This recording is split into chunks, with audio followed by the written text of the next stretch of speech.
أفضل 3 ركلات حرة سجلها رياض محرز.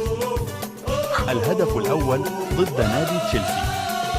رياض ممكن يطمنك عليها وهي في الشباك، يمشي بالكرة رياض رياض رياض رياض رياض رياض وهدف عالمي يا محرز، عالمي يا محرز.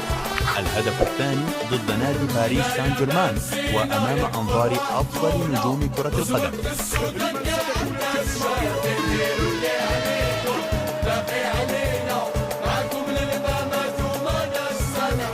الهدف الثالث وهو أفضل هدف وسيبقى للتاريخ وكان ضد منتخب نيجيريا في الدقيقة الأخيرة.